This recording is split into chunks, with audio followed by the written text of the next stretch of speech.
23 की तकरार किसकी सरकार। जी हां, नमस्कार, मैं हूं दीपक मिश्रा और हम बात कर रहे हैं विधानसभा चुनाव 2023 की। हम आपके लिए लेकर आए हैं चुनाव का बेहद खास कार्यक्रम 23 की तकरार किसकी सरकार। चुनाव के इस बेहद खास कार्यक्रम में हम आपके लिए लेकर आ रहे हैं हर वो सियासी खबर जिससे वाकिफ होना आपके लिए है बेहद जरूरी। यानी हमारे इस कार्यक्रम में सियासत का हर पहलू नजर आएगा, क्योंकि आप ही तो कहते हैं चुनाव का मतलब बंसल न्यूज। तो चलिए शुरुआत करते हैं 23 की तकरार किसकी सरकार।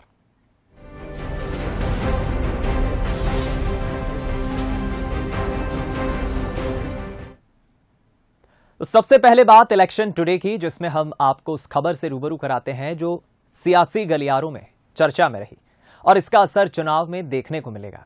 आज इलेक्शन टुडे में हम दो खबरों पर बात करेंगे। देश में कोरोना के नए वेरिएंट की एंट्री हो चुकी है और इसके साथ ही कोरोना सियासत भी शुरू हो गई है और इस सियासत के केंद्र में है भारत जोड़ो यात्रा। राहुल गांधी ने आज इस यात्रा को रोकने से साफ इनकार कर दिया। उन्होंने कहा कि केंद्र सरकार इस यात्रा को रोकने के बहाने ढूंढ रही है, लेकिन यात्रा श्रीनगर में तिरंगा फहराने के बाद ही थमेगी। उन्होंने ये बात बता दें आपको केंद्रीय स्वास्थ्य मंत्री के उस पत्र के जवाब में कही है जिसमें उनसे कोरोना के चलते यात्रा स्थगित करने की अपील की गई थी। वहीं दूसरी तरफ भारत सरकार भी अलर्ट मोड पर है। मास्क पहनने को लेकर गाइडलाइंस भी जारी कर दी गई है और आज संसद के शीतकालीन सत्र में इसका असर भी देखने को मिला। देखिए तस्वीरों में आप सारे सांसद मास्क लगाए नजर आ रहे हैं। प्रधानमंत्री नरेंद्र मोदी और दोनों सदनों के स्पीकर सहित कई सांसद मास्क लगाए नजर आ रहे हैं। वहीं प्रधानमंत्री मोदी ने एक रिव्यू मीटिंग भी ली आज। लेकिन देखिए यह बात तो तय है कि अब नए कोरोना को लेकर देश में सियासत का नया दौर शुरू होने जा रहा है।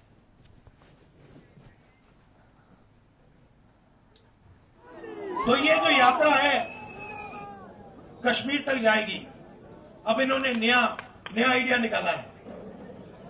मुझे चिट्ठी लिखी कि कोविड आ रहा है, यात्रा बंद करो। अब देखिए, अब यात्रा को रोकने के लिए बहाने बन रहे हैं।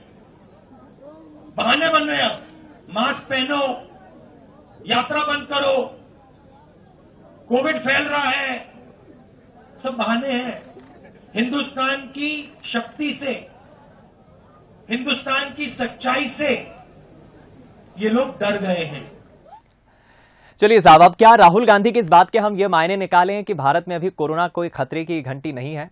क्योंकि यही राहुल गांधी 2 साल पहले जब कोरोना आया था तब यही कह रहे थे कि मैं शुरू से कह रहा हूं कोरोना दस्तक दे चुका है, केंद्र सरकार इसे गंभीरता से लेकिन सरकार ने एक न सुनी। राहुल गांधी वो पहले शख्स थे जिन्होंने कोरोना को लेकर सरकार को अलर्ट किया था, लेकिन यही राहुल गांधी अब फिर कह रहे हैं कि यात्रा रोकने के बहाने हैं। तो क्या हम ये भी मायने निकाले? चलिए, लेकिन आप ये बात बिल्कुल जानते हैं कि खबर तब तक पूरी नहीं होती जब तक कि इसके सियासी एंगल को हम ठीक से ना समझ लें, और इसी एंगल को समझने के लिए हमने आपके लिए चुनाव शाखा बनाई है जहां सियासी रिकॉर्ड है, आपके नॉलेज को भी अपडेट करेंगे और किसी भी खबर को समझने में मदद करेंगे। तो चलिए सीधा चलते हैं अपने चुनाव शाखा में, जहां मौजूद है हमारे साथ एग्जीक्यूटिव एडिटर शैलेंद्र सिंह राजपूत जी। शैलेंद्र जी, जरा स्वागत है आपका और हमें सबसे पहले दर्शकों को ये समझाइए, क्योंकि राहुल गांधी को लेकर कई सवाल भी खड़े हुए थे। मल्लिकार्जुन खड़गे का अध्यक्ष बनना और राहुल गांधी की भारत जोड़ो यात्रा, ये दोनों बड़े इंपॉर्टेंट सेगमेंट है, पार्टी को बहुत अलग लेकर, बहुत सशक्त माध्यम से आगे लेकर जा रहे हैं। लेकिन केंद्र सरकार की एडवाइस और राहुल गांधी का इस पर यह स्टेटमेंट, क्या कहेंगे?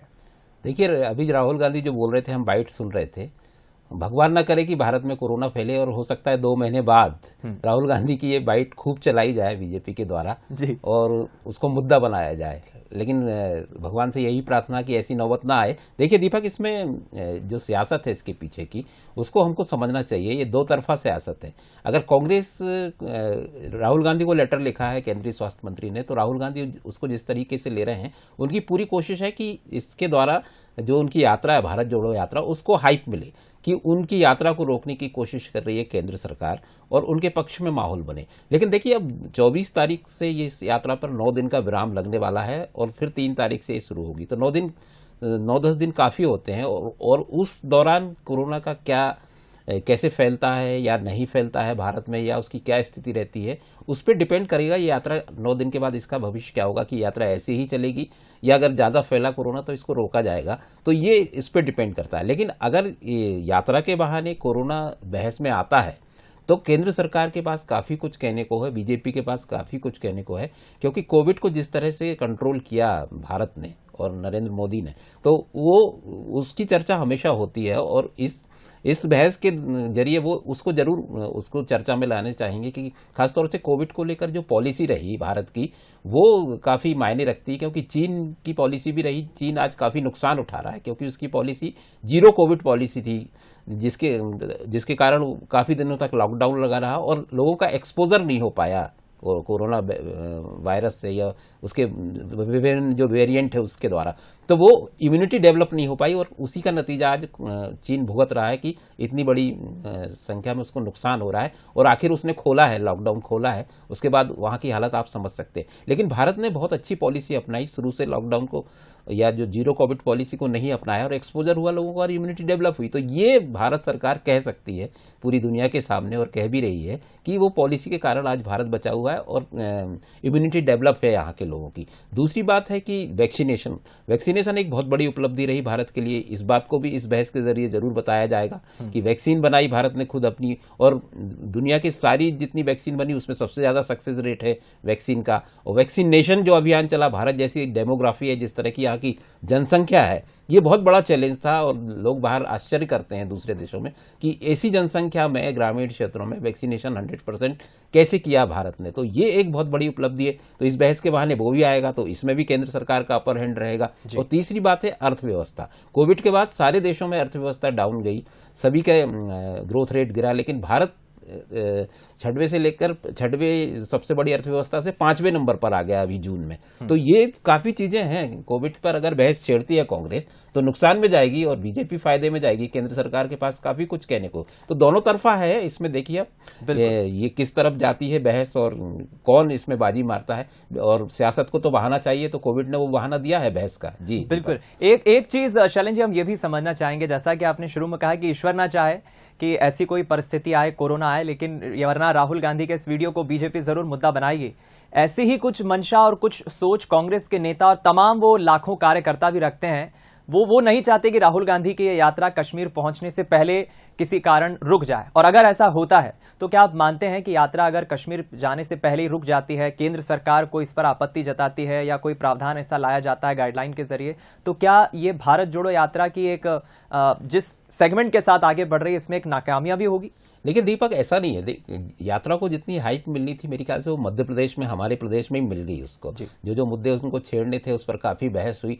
और जो सबसे बड़ी बात जो इस यात्रा को लेकर केंद्रीय विचार मेरे ख्याल से था जो इस यात्रा का, वो ये था कि राहुल गांधी की छवि बदले। तो राहुल गांधी उसमें अब कितने हद तक सफल रहे ये बहस का विषय है। लेकिन ये तो यात्रा का मकसद तो दिल्ली तक पूरा हो जाएगा। कल 24 तारीख को दिल्ली यात्रा पहुंच जाएगी। वहां पर उन्होंने विपक्षी नेताओं को भी आमंत्रण दिया है कि वो यात्रा में आकर जुड़े।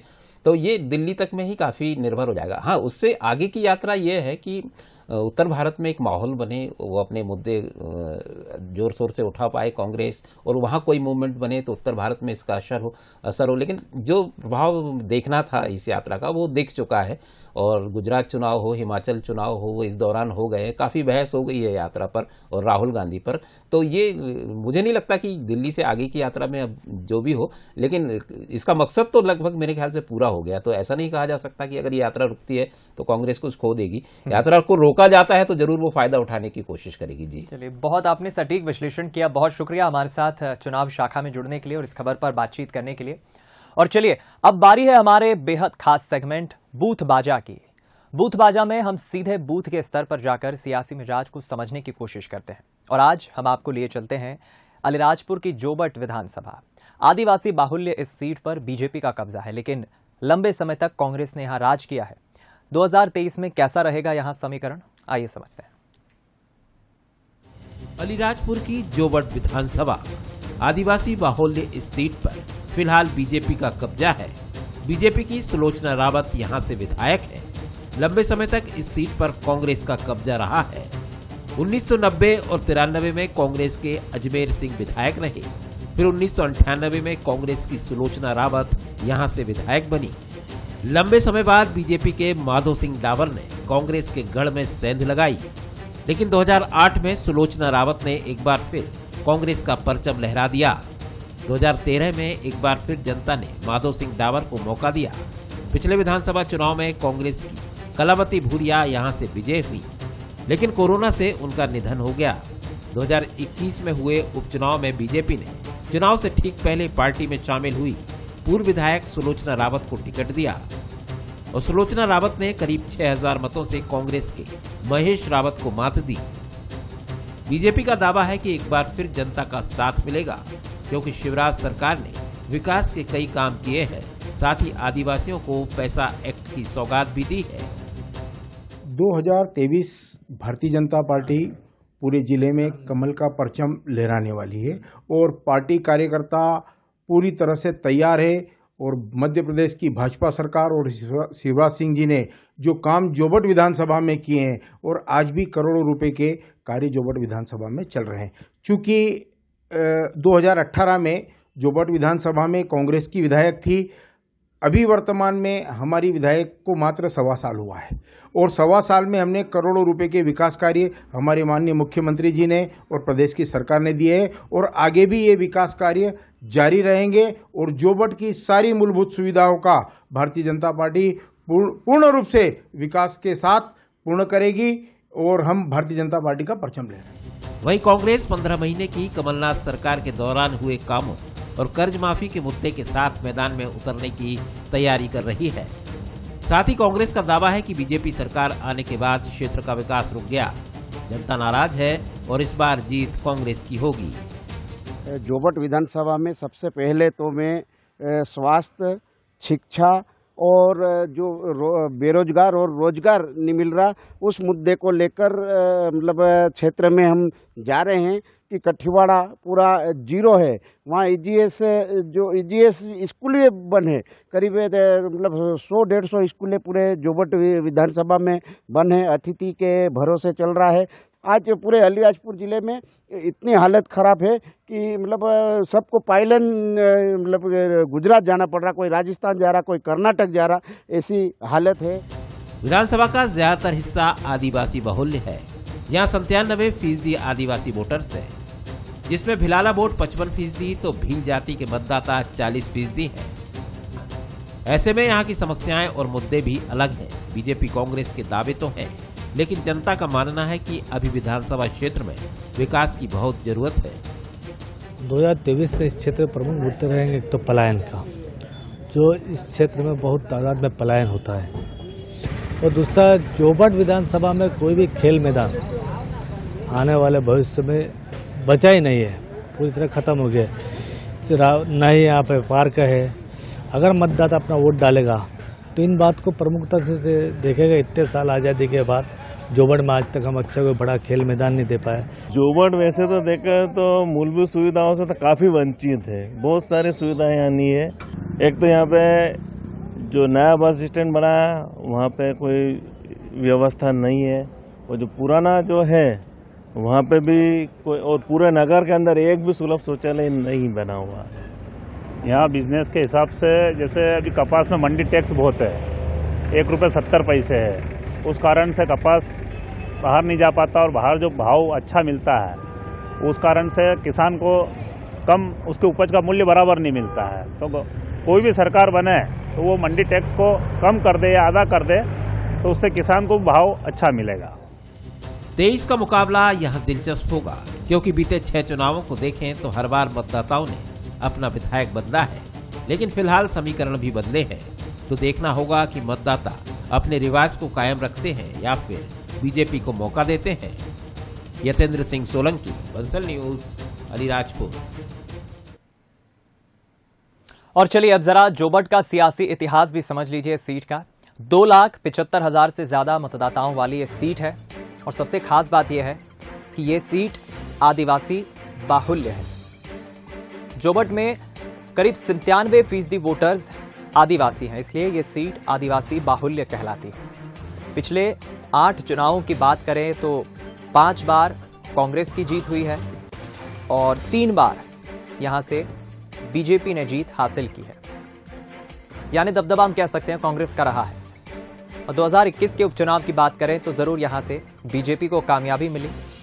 सुलोचना रावत बीजेपी की प्रत्याशी, उन्होंने जोबट की सीट से जीत हासिल की। हालांकि सुलोचना रावत की एक खास बात यह है कि पहले वो कांग्रेस में थी, लेकिन बाद में बीजेपी में शामिल हो गई और बीजेपी ने उन्हें टिकट दिया।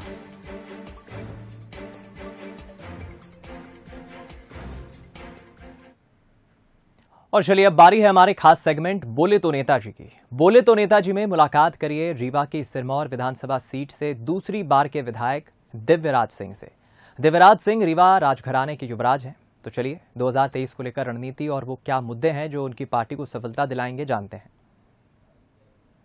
सिरमौर विधानसभा सीट से लगातार दूसरी बार दिव्यराज सिंह यहां से विधायक हैं। इन्होंने कांग्रेस प्रत्याशी को 14,000 से ज्यादा मतों से हराया था। अब जबकि 23 नवंबर में विधानसभा चुनाव मध्य प्रदेश में होने हैं, ऐसे में ऊंट किस करवट बैठेगा ये तो आने वाला वक्त ही बताएगा। लेकिन अभी इस बार जब चुनाव में आप जनता के बीच में जाएंगे तो आपके मुद्दे क्या होंगे? सिरमौर ऐसी विधानसभा है जो कि हमारे जिले में 8 विधानसभा है, उसमें से कहीं ना कहीं ऐसा लगता था कि ऐसी विधानसभा है जो कि सबसे पिछड़ी विधानसभा थी। और कहीं ना कहीं ऐसे कारण थे कि कई सालों से वहाँ पे विपक्ष के विधायक जीतते आते थे या ऐसे कोई जीतते आते थे जो कि सरकार में नहीं होते थे। उसका खामियाजा सिरमौर को निरंतर भुगतना पड़ता था। इस बार 2 बार से भारतीय जनता पार्टी के वहाँ के विधायक को चुना गया और सरकार भी होने के कारण निश्चित रूप से माननीय मुख्यमंत्री जी ने और हमने मिलकर के सिरमौर विधानसभा में निरंतर विकास के काम, बहुत से काम जो पेंडिंग थे उनको हम लोगों ने करने का प्रयास किया है। नया राष्ट्रीय राजमार्ग हमारे पूरे रीवा जिले में, अगर आज मैं कहता हूं कि 2 राष्ट्रीय राजमार्ग हमको माननीय गडकरी जी ने दिए हैं। 135B जो कि रीवा से सिरमौर होते हुए डभौरा जाएगा, मऊ तक जोड़ेगा। साथ में हमारा सिरमौर से क्योटी इलाहाबाद रोड में जोड़ने वाला हमारा राष्ट्रीय राजमार्ग। और तीसरा जो भारतमाला के माध्यम से उन्होंने, जो कि आपके सतना, इनफैक्ट दमोह से चालू होकर के सतना सिमरिया होते हुए सिरमौर होते हुए जावा शंकरगढ़ जाएगा। ये दोनों राष्ट्रीय राजमार्ग मिलकर के हमारे सिरमौर के विकास को और आगे बढ़ाएंगे। 2018 में जब आप जनता के पास वोट मांगने गए थे तो आपने क्या वादे किए थे और उन वादों पर आप कितने खरे उतरे हैं अभी तक? देखिए, पहली बात तो सिरमौर में जब जैसे मैंने कहा कि हम लोग जब शुरुआत किए थे तो मेरा यही वादा था कि हम सिरमौर को एक पिछड़े विधानसभा से बदल करके, हम जैसा नाम है सिरमौर वैसे एक सिरमौर जैसी एक विधानसभा बनाएंगे और रीवा जिले की हम लोग एक अलग विधानसभा और एक सबसे विकसित विधानसभा बनाने का प्रयास करेंगे। 2023 में अगर जनता आपको चुनती है तो वो कौन से काम है जो आपकी प्राथमिकता में होंगे और अभी तक नहीं हो पाए हैं, आप उनको पूरा करेंगे? देखिए, जैसा मैंने आपको कहा, हमारा प्रयास यह है कि जैसे अगर हम कस्बे बनाएंगे उसमें हम लोग औद्योगिक केंद्र भी बनाएं, वहाँ पे युवाओं के लिए छोटे माइक्रो इंडस्ट्रीज आ जाएं। जो जैसा मैंने कहा कि एक जो राष्ट्रीय राजमार्ग आया है रीवा सिरमौर और डभौरा को जोड़ने के लिए, उसको हमने अभी प्रयास किया है कि उसको सीधे हम लोग चित्रकूट से जिससे जोड़ दें, मऊ से, जो कि बुंदेलखंड एक्सप्रेसवे में जुड़ जाए। प्लस हमारी ट्रेन्स की वहाँ पे सिस्टम भी है। तो ऐसे हमारे, क्योंकि एक बहुत सेंट्रली लोकेटेड है, यूपी के बॉर्डर में है, तो वहाँ पे हमारी और अगर इंडस्ट्रीज़ अगर आ जाएंगी, छोटी छोटी कुटीर उद्योग आ जाएंगे, हमारे गांव से जुड़े हुए उद्योग आएंगे या बाहरी कोई भी उद्योग आएंगे, तो उसके माध्यम से वहाँ पर हमारे युवाओं को वहाँ पर रोजगार भी प्राप्त होगा। जिस तरीके से उन्होंने काम किया है और काम का प्लान उनके पास है, तो निश्चित रूप से 2023 में भी जब मध्य प्रदेश में विधानसभा चुनाव होंगे तो हो सकता है कि जनता उन्हें आशीर्वाद दे और तीसरी बार वो सिरमौर से विधायक चुने जाएं। कैमरा पर्सन आशुतोष चंदेल के साथ अंचल शुक्ला, बंसल न्यूज, रीवा। अब बारी है चुनाव जायके की। बंसल न्यूज की टीम पहुंची देवास की सोनकच्छ विधानसभा, जहां लोगों ने 2023 के जनप्रतिनिधि को लेकर बेबाकी से अपनी राय रखी और विकास की कहानी भी बयां की। चुनावी जायका कार्यक्रम में आपका स्वागत है और आज बात हो रही है सोनकच्छ विधानसभा सीट की और हम सोनकच्छ की एक होटल पर इस वक्त खड़े हैं जहां पर चाय इस समय बन रही है और चुनावी जायका भी हम लेंगे और क्या है सोनकच्छ की विधानसभा का हाल, कौन बनेगा यहाँ से विधायक और कौन 2023 में उम्मीदवार होगा। वर्तमान में सज्जन सिंह वर्मा यहाँ से विधायक हैं, कांग्रेस पार्टी से बिलोंग करते हैं। इसके अलावा बात की जाए तो कांग्रेस और बीजेपी दोनों दलों से यहाँ से उम्मीदवार जीतते आए हैं। सोनकच्छ विधानसभा है ये, और आज के चुनावी जायके में हम यहाँ के लोगों से बात करेंगे। क्या होगा, परिवर्तन होगा कि क्या होगा अब इस चुनाव में? 23 में कांग्रेस की गवर्नमेंट बनेगी, गारंटी से कांग्रेस की गवर्नमेंट बनेगी। क्या होने वाला है 2023 में? 2023 में अगर भारतीय जनता पार्टी गुजरात पैटर्न पे चुनाव लड़ती है तो निश्चित ही मध्य प्रदेश में अब की बार 200 पार का नारा है, और इस बार 200 पार भारतीय जनता पार्टी की सरकार बनेगी। और पूरा देश ही नहीं, विश्व जिस और निगाहें देख रहा है कि जो राष्ट्रीय नेतृत्व आज नरेंद्र मोदी जी के नेतृत्व में पूरे विश्व में भारत में का हिंदुस्तान में डंका बज रहा है, तो लोग यही चाहेंगे कि मध्य प्रदेश में भारतीय जनता पार्टी की सरकार बने। ये जनता है, जनता अपनी अपनी अलग अलग राय देती है। एक और युवा यहाँ पर चाय पीते हुए नजर आ रहे हैं, क्या लगता है? कांग्रेस जीतेगी, कांग्रेस की सरकार आएगी। सोनकच्छ में क्या काम हुए हैं अभी तक विकास के? कुछ भी नहीं हुआ, सब रुका हुआ ही पड़ा हुआ है। आज तक कुछ काम पूरा नहीं हुआ। जो भी हुआ, रोड बनने के थे वो भी काम रुके हुए सालों से। आप क्या कहना चाहेंगे, किसकी सरकार 23? क्योंकि अब सरकार बीजेपी की आ सकती है अभी तो। अच्छा, सोनकच्छ में कौन बनेगा विधायक? सचिन वर्मा का है अभी तो। अच्छा, वो अभी विधायक हैं, वो तो कांग्रेस से हैं। कांग्रेस बन सकती है, वो तो आएंगे वो तो। अच्छा, बिल्कुल। तो ये भी एक अलग चुनावी जायका है। एक जो हमारे साथ अभी व्यक्ति जुड़े, उन्होंने कहा प्रदेश में सरकार बीजेपी की बनेगी, लेकिन सज्जन सिंह वर्मा इस सीट से जरूर जीतेंगे। आने वाला समय कई चीजें तय करेगा। फिलहाल चुनावी जायका में इतना ही। अगली किसी विधानसभा में फिर चुनावी जायके के साथ उपस्थित होंगे। अमिताभ शुक्ला, बंसल न्यूज, सोनकच्छ। अब बारी है जन का मन टटोलने की। दमोह की जनता से हमने जाना 2023 चुनाव को लेकर उनका क्या मत है। मुद्दा विकास होना चाहिए, अच्छा कैंडिडेट हो जो रेगुलर 5 वर्ष चले, आगामी चले, पब्लिक को देखे, ऐसा पब्लिक चाहती है। क्योंकि विकास तो भी कुछ देख नहीं रहा है। कई लोग और भी रहे 35 वर्ष इस दमोह में, परंतु विकास के नाम पे कुछ नहीं है। अगर देखा जाए तो उन लोगों ने खुद का विकास किया है। दमोह या ग्रामीण में कुछ नहीं दिख रहा है विकास। जो रेगुलर कैंडिडेट चलते हैं, पब्लिक उनको चुनती आ रही है रेगुलर, तो अच्छा व्यक्ति चुने पब्लिक। जैसे कि अभी तक ऐसे कई भूमि पूजन हुए, कई हुए, इस बार जो करके दिखाएगा उसी को जनता वोट देना पसंद करेगी। दमोह में 2023 में दमोह की जनता इतनी समझदार है कि कुछ न कुछ नया करती है। इस बार भी दमोह की जनता कुछ नया करेगी। दमोह की जनता ने सबको चकित कर दिया कि क्या हो गया। ये ऐसा ही 2023 में भी देखने मिलने वाला है। निश्चित ये है, बस अब दमोह की जनता ये चाहती है कि जो युवा बेरोजगार घूम रहे हैं उनके लिए कोई अच्छा स्थायी रोजगार मिल जाए। जो दमोह की यातायात व्यवस्था है उसके लिए भी कुछ अच्छी चीज़ें हो जाएं, सड़कें चौड़ीकरण हो जाएं। चलिए, इसी के साथ हमारे खास चुनावी कार्यक्रम में इतना ही। दीजिए इजाजत, नमस्कार।